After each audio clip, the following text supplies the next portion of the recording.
Welcome back. We have the very rare privilege of speaking to a genuine South African hero now. Brad Binder is the leader of the World Championship Moto3 series. He's won the last 3 in a row. I think, ladies and gentlemen, show a bit of support. He's made the effort. There's a whole nother side of the restaurant you can't even see here at Rim and Rubber. It's packed, Brad. We're all desperate to know. There's so much to talk to you about. I think personally, and probably on behalf of everyone else here, I want to say thank you so much for making Sunday afternoons possibly the greatest that they have ever been. Moto3 is the best racing in the world. You are now kicking the arses of the best riders in the world. So much to talk about, but after 3 wins in a row, I want to step back a bit, and we have to go as far as Jerez. Epic, history-making, unbelievable. I want to know, before we talk about everything that went right, something went wrong. We saw you move to the back of the grid. What was going on there? Hello, everybody. Thanks for having me on the show. Yeah, Jerez was a bit up and down, you know. I mean, all weekend I was quite strong, and unfortunately, just before the race, I found out I needed to start in last position.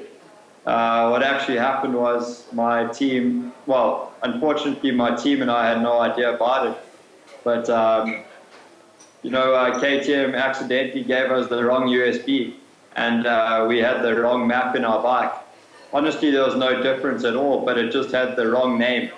So as far as the rules are concerned, if the name on everyone's, like, I don't know how to explain it really. If everyone's map has to say exactly the same thing, you know, and mine had a different name, but so did half the KTMs. But unfortunately, because I was the one that got caught, I was the one that had to start last. So you found this out, I mean, you were almost on the grid, weren't you, before you realised you had to move to the back? You know, on Saturday afternoon after qualifying, they basically just told me that, you know, basically maybe there's a small chance in Le Mans I'd have to start in last position. So, you know, I kind of just forgot about it and carried on. And then basically when I arrived at the track on Sunday morning, my team said nothing to me, but one of the guys from IRTA that ran MotoGP said, oh yeah, there's a good chance you might start last today. So it was a bit of a shock to me, but you know, it worked out best. So, I mean, how did you manage to keep calm when you're at the back of the grid? Surely your mind's racing. Did you say to yourself, okay, that's this race done, let me just settle for some points, I'll come home? No, when I stopped in last position, I looked at the lights, I was like, yo, you know, they're a lot further than I thought. But other than that, you know, my team nice thing was I had no pressure at all. You know, my team was super chilled, and they were just basically said, you know, go out there and get as many points as you can. You know, it's a one-off thing where I need to start in last position, and I must just make the best of it. I mean, I always had a good feeling I could get right up front. You know, I knew win would be difficult, but to actually get it right was incredible. But I thought, Brad, supposedly the general thinking is Jerez is quite a difficult place to pass at, isn't it? On my Moto3, you know, it was just honestly, like the first 3-4 laps was super difficult. I couldn't even do my own rhythm because there were so many people in front of me, and every corner you're trying to pass somebody, and I lost so much time trying to get past the guys. But as soon as I got a little bit of clear track, I could start to run quite a good pace that I've had all weekend. And yeah, for once it was good enough to catch the front guys. I saw you touched 1 or 2 people earlier on. I believe one of those might have been your brother. Oh, I didn't touch my brother. My brother touched me. My mistake, so I'm sorry. I mean, if he took me out the race, I wouldn't have been stoked. Well, okay, so you're working your way through the field.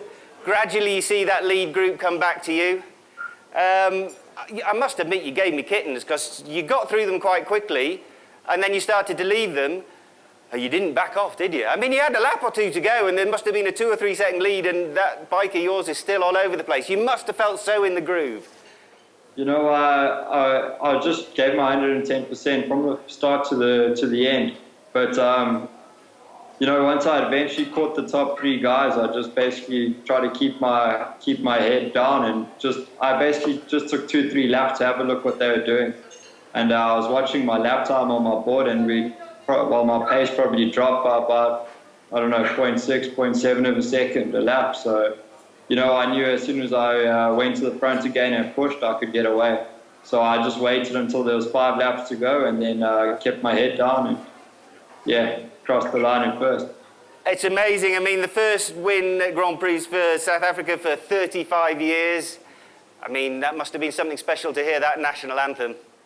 Yeah, you know, it was honestly the strangest feeling. After the race, once I had been flagged and I was on the slowdown lap, I was thinking to myself, you know, it can't be over. Something felt like I was missing. But, you know, it only really set in when I was in the car on my way home a bit later in the day. But yeah, when the national anthem came on, it was really cool. You know, I mean, I've been in Moto3 for a long time and been putting in so much hard work and effort, and to finally get my first win was a great feeling. It was absolutely stunning. I think the whole of South Africa kind of shook up and down on Sunday afternoon. I certainly ruined most of my lounge, jumping on the sofa and up and down the walls. Let me ask then, something's obviously clicked in your head then, Brad, because you go out in France, and there you go, there's another victory, there's another South African national anthem. I mean, do you feel that you've changed in some way? Now you know, I mean, from last to first, they don't hold any fear for you, the competition, do they anymore? You know, I definitely wouldn't say anything's changed. But, I mean, if you look back in Qatar, I only just lost the race because I got slipstreamed down the straight, you know. So I feel like I've been really strong all year already. You know, and when I got to Argentina, I qualified pole, and I was quite a bit quicker than everyone else all weekend. But we woke up on Sunday morning, she was pouring in rain. So I didn't actually get to take advantage of my good pace, you know. But other than that, you know, I think it's just the time's come now, and it's all looking good at the moment. I have to tell you, when I watch the racing, I don't know which commentator set you get, but there's a couple of commentators who, for the last year or two, but especially this year, they annoy me to death because they seem to have ignored you a little bit. Okay, you're not from Italy, you're not from Spain, you're not a Brit or an American, but somehow they seem to have ignored. To me, you are the maddest braking bugger in the entire Moto3 grid. It seems to me you've got the entrance to a corner sealed in a way the competition doesn't, and you also are one of the few riders who's regularly backing in a Moto3 bike. I mean, does it annoy you that you seem to have been overlooked, that no one's noticing? Actually, let me rephrase this, Brad. What is your strongest part of your riding set? I mean, is it corner entry? You know, I think in a race, you know, especially in Mugello, well, last weekend, well, now a couple of days back, you know, the race was just so crazy. There were just so many people, and every time I'd go to the front, I would get back to the main straight, and like 5 or 6 guys would pass me. So, you know, I basically, what I did was I just sat in the group and wasted my time, more or less, or killed laps. I don't know what you want to call it, but you know, I felt really strong, and I think at this stage my strongest point is definitely under braking. I feel like I can pass anybody. So, you know, that definitely makes life a lot easier when you come down to the final laps. But other than that, you know, the way my team and I have been working, we always do really long runs, and we do a lot of work on old tires. So by the time we get to, say, 20 laps, like when you need to be your strongest, I've got a good feeling with the tires, and I know what to expect. So I think in this, like this, I basically have a small advantage on other guys by the time we arrive to the race. Talking of Mugello, which was simply a spectacular race, you definitely seem to, like you say, I mean, it's hard for us to imagine on the outside as you're all bumping fairings and smashing into each other that you're actually thinking a little bit strategically. And as I think I heard in your post-race interview, you kind of wanted in that penultimate lap to slip back to sort of 6th, 7th, 8th, so you could get that massive draft down the straight. Now, how do you go about sliding back through that grid? Do you just give someone like half a millimeter's chance and you know they're going to go through? You know, basically my game plan was just with 4 laps to go. I wanted to be in the front, and I wanted to see if I could cross the line first. Actually 3 laps to go. And, you know, I gave it a bash, and I wasn't sure if I crossed in first or second because the guys were really, really close. But, you know, I just decided that, you know, if I led onto the straight, could either just win the race or maybe a second or third. But if I try hang back and wait for the slipstream, you never know what can happen, you know. Someone else can get in front of you and basically you could end up in 10th. So, you know, I think when it came down to it, I just made sure going on to the final lap, I was in about 5th or 6th position. And I knew I was really, really strong on the brakes in turn 1. And if I could get a slipstream and just be, I don't know, say about 3rd in the braking area, but close to the guys in 1st, I could get past. So I just kept rolling the throttle, waiting till the end of the straight, you know. But yeah, I knew once I got past the guys and I was 1st in turn 1, if I just basically pushed really hard and kept it clean, I could definitely stand a good chance of winning the race.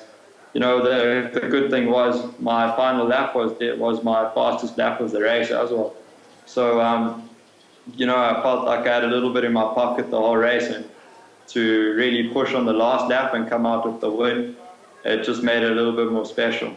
Okay, Brad, I'm just going to ask you to hold it there a second. We're going to have to go for an ad break, but don't go anywhere because we will be back very soon with more of this wonderful interview with Brad Binder.